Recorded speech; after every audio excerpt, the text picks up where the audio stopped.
새벽의 말씀, 요한복음 18장의 말씀은 이제 예수님께서 잡히시고 이제 예수님의 고난이 시작되는 그 순간을 알리고 있는 말씀이다라고 할 수 있습니다. 가장 먼저 예수님께서 가장 사랑하는 제자 둘에게 배신을 당하시는 장면이 나타나지요. 가장 먼저는 가룟 유다입니다. 예수님께는 가룟 유다를 향해서도 많은 사랑을 보여주셨고 또 그가 돌이키기를 원하시는 마음도 내심 이전의 말씀들을 보면은 우리가 찾아볼 수도 있습니다. 그런데 그럼에도 불구하고 이 가룟 유다는 이 예수님을 팔게 되는 마음을 결심을 하게 되고 예수님을 배반하는 장면이 나타납니다.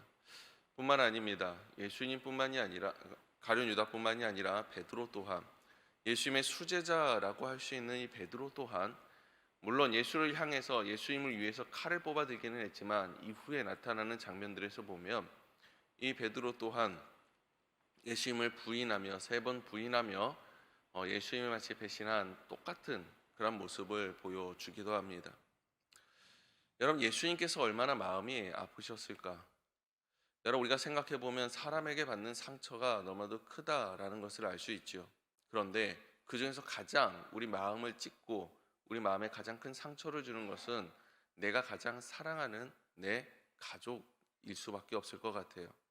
주변에 수많은 사람들과 있었던 일들은 물론 세월이 가면서 잊혀지기 마련이지만 나와 오랜 시간 함께하면 함께할수록 사랑할수록 분명히 그 사랑의 깊이는 깊어지고 그로 말미암은 상처 또한 참 깊을 수밖에 없다라는 생각이 듭니다. 그런데 예수님께서 오늘 본문 말씀에 이렇게 얘기를 하세요. 11절 말씀입니다. 아버지께서 주신 잔을 내가 마시지 아니하겠느냐라고 말씀하세요. 아버지께서 내게 주신 잔, 이전에 이 잔이 내게서 물러날 수 있다면, 내가 피할 수 있다면 이 잔을 내게서 피하게 해주시고, 하지만 아버지의 뜻대로 해주십시오라고 했던 그 잔, 예수님께서 걸어가셔야 하는 그 길, 그것이 무엇인지 예수님께서 너무도 정확히 잘 알고 계셨다라는 것입니다. 그리고 그 길 가운데서 만났던 사람, 그리고 예수님께서 그 길을 걸어가야 되는 이유, 그 사람의 모습들이 오늘 본문 말씀에 나온다라는 거예요. 방금 말씀드렸던 것처럼 첫 번째 이 제자들의 모습이었죠. 예수님께서 그 길을 걸어가시면서 가장 먼저 만나게 되는 사람이 누구냐? 제자들이었고 그 사건은 제자들의 배신이었습니다. 그리고 어쩌면 이 제자들을 위해서 예수님의 그 백성들, 하나님의 백성들을 위해서 그 길을 걸어가셔야 했다라는 거죠. 그런데 여기에서 끝이 아닙니다. 예수님께서 오늘 본문 가운데 만나는 사람들을 보면 예수를 죽이고자 하는 사람들, 예수를 모욕하고 예수를 핍박하고 예수를 죽이고자 하는 사람들을 또한 만나게 됩니다. 예수의 뺨을 때리며 예수를 향해서 소리를 지르며 모욕하는 사람들, 그 수치를 감당하셨다라는 거예요. 그리고 오늘 보면 마지막에 나오는 사람은 빌라도입니다. 우리가 조금 전에 사도신경을 했지만, 우리가 신앙 고백을 하지만 그 가운데 나오는 이름 보면 빌라도라는 이름이 나오죠. 우리가 빌라도의 이야기를 생각해 보면 압니다. 빌라도가 예수를 죽였나요?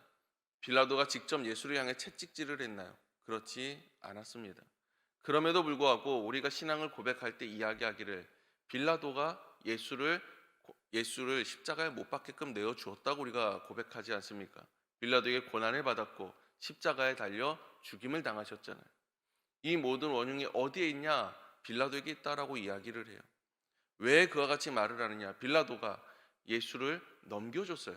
넘겨준 이유는 자신의 모든 책임을 자신이 아니라 그들에게 돌리면서 내가 책임지지 않으려고 그랬다라는 겁니다. 다시 말해서 죽이려는 자나 예수를 책임지려고 하지 않았던, 모든 일을 책임지려고 하지 않았던 자나 똑같다라는 거예요. 오늘 예수님께서 만났던 이 인물들 그리고 사건들을 보면 예수님께서 정말로 그 잔을 마셔야 하는가, 그것을 받아야 하는가, 그 길을 걸어야 하는가 라는 의구심이 들 정도이지 않습니까? 예수를 배신한 자들이요, 예수를 죽이려고 하는 자들이요, 그 어떠한 책임도 지지 않으려고 자신의 아니만을 생각하는 자들을 위해서 예수께서는 그 길을 걸어가셨다라는 거예요. 사랑하는 여러분, 우리가 걸어가야 하는 십자가의 길, 예수께서 하나님께서 우리에게 맡기신 소명과 사명의 길은 어떠한 길입니까? 내가 예수를 믿고 예수님 앞에 나오는 이유, 하나님 앞에 우리가 성전 앞에 나오는 이유가 무엇입니까? 적어도 이 새벽 예배까지 나와서 하나님 앞에 기도하며 말씀을 듣는 우리에게는 과거 처음 내가 예수를 믿었을 때 예수님께 기도할 때마다 응답 받았던 때가 있지 않았습니까? 초신자들이 이야기하는 게 그런 거예요. 하나님께 기도하면 응답을 즉각 있다고 얘기해요. 그런데 어느 정도 시간이 지나고 나면 기도 응답이 없대요. 마치 이는 어린아이가 울면 그 부모가 와서 이유식을 입에다 먹여준 것 같습니다. 신앙이 성숙하고 자라날수록 내가 하나님께 요구하고 요청하고 기도하는 것들이 마치 응답이 더딘 것처럼 느껴져요. 하지만 그것은 응답이 없는 것이 아닙니다. 하나님께서 예비하고 준비하신 것들을 이제는 내가 찾아내야 되고 발견해야 되고 내가 그 길을 스스로 걸어갈 수 있는 힘을 원하신다라는 거죠.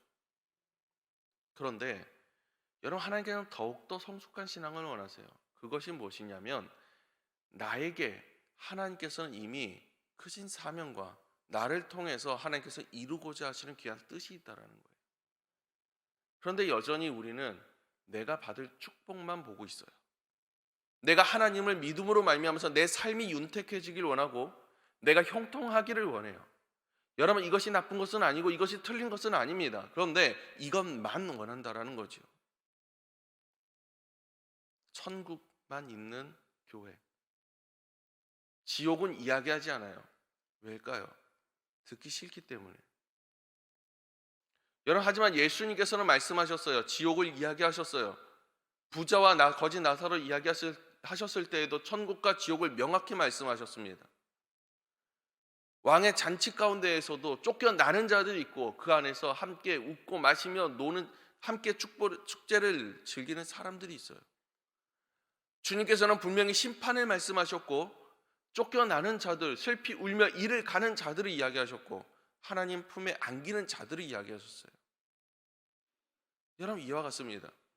하나님을 믿고 하나님을 따른다라는 것은 언제나 그 양면성이 있다라는 거예요.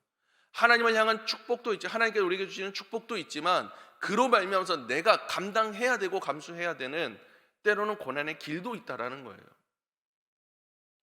왜 우리가 고난이 올 때마다, 왜 우리에게 시련이 닥칠 때마다 하나님을 원망하게 되고 수많은 사람들이 떠나가게 되는 거예요? 이걸 생각하지 않기 때문 아닙니까? 이걸 준비하고 있지 않았기 때문 아닙니까? 말씀 가운데서도 분명 주님께서 말씀하시잖아요. 나보다 더한 역사를 이룰 자들도 있을 것이다. 그 많은 것을 감당할 자들도 있을 것이다 말씀하셨어요.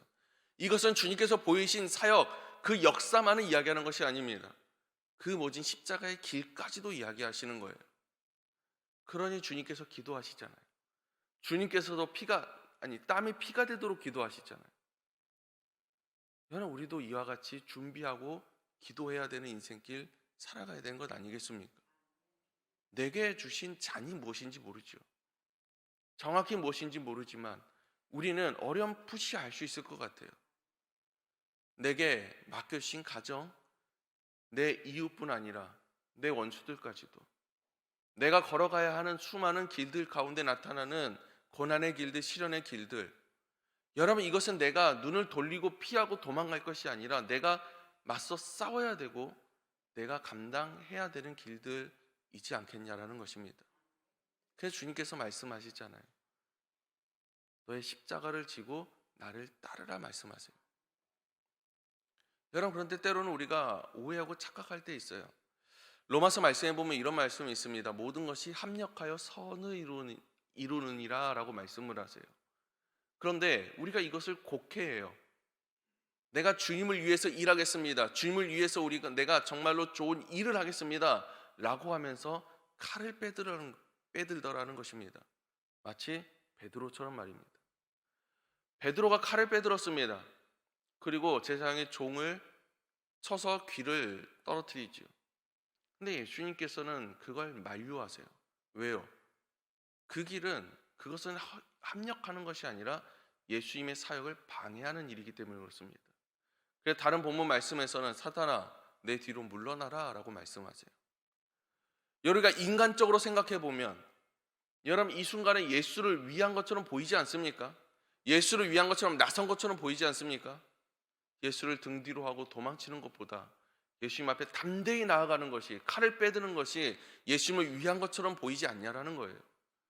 그런데 주님께서 원하시는 게 이게 아니라는 것입니다. 여러분, 정말로 합력한 사람이 있다면 구레네 사람 시몬 아닙니까?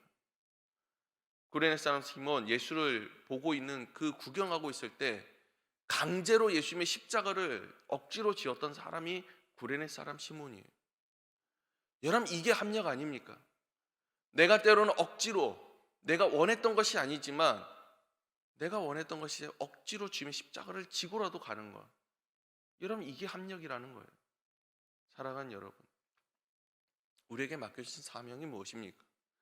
내게 맡겨주신 삶의 모습들이 무엇입니까? 내게 정말로 주님께 원하시는 것들이 무엇입니까? 잘 돼도 좋습니다. 내가 축복받는 것 좋습니다. 정말로 내가 부유해지고 정말로 형통해지는 것 좋습니다. 하지만 반대로 이러한 모든 것이 내게서 없다고 할지라도 정말 하나님의 뜻이 나의 삶을 통해서 이루어진다면, 그 십자가의 역사가 내 삶을 통해서 이루어진다면, 여러분, 이게 정말로 예수의 제자된, 하나님의 백성된, 하나님의 군사된 자들의 길 아니겠습니까? 여러분, 정말 무엇을 원하십니까? 여러분, 이 시간 우리가 함께 기도하면서 나아가는 그 시간 가운데 정말 가슴에 손을 얹고 스스로 한번 돌아보며 내 자신을 점검해 보며 한번 기도해 보시기를 원해요. 정말 내가 원하던 것이 무엇이었는지, 내가 정말로 원하며 기도하던 내용들이 무엇이었는지 한번 돌아볼 수 있기를 간절히 소망합니다. 그리고 이 시간 내 기도의 제목이 바뀔 수 있기를 원합니다. 주님, 이 잔이 내게서 멀어지는 것이 아니라 아버지의 뜻대로 행하옵소서. 아버지의 뜻대로 내 삶을 주관하여 주셔서 이제는 정말로 내 삶에, 내 모든 삶 가운데 나타나는 고난, 그 역경, 모든 시련, 이제는 사람의 힘이 아니라 주님의 힘으로, 주님의 말씀으로, 능력으로 이겨낼 수 있게 도와주옵소서. 함께 기도하면서 주님 지신 그 십자가의 길, 나도 걸어갈 수 있는, 우리 모두가 걸어갈 수 있는 그러한 주의 자녀들, 주의 일꾼들 될 수 있기를 간절히 소망합니다. 기도하겠습니다. 은혜로우신 하나님 아버지, 감사합니다. 우리에게 보여주신 예수 그리스도의 그 십자가의 길, 주님 말씀하신 것처럼 아버지의 잔, 아버지께서 허락하신 그 잔을 마시지 아니하겠느냐 말씀하신 것처럼 내 앞에 놓여 있는 잔을 바라봅니다. 그 길을 바라봅니다. 주여, 우리가 눈을 돌렸고 우리가 이제는 바라보지 않았고 거부하였던 그 모든 것들, 이제는 받을 수 있는 용기 허락하시고, 이제는 아버지의 뜻대로 걸어갈 수 있는 믿음 허락하시고, 그런 말미암아 주님의 귀한 일꾼들, 자녀들, 제자들 될 수 있는 귀한 축복 우리의 삶 가운데 임할 수 있도록 도와주시옵소서. 살아계신 예수님의 이름으로 기도드렸습니다. 아멘.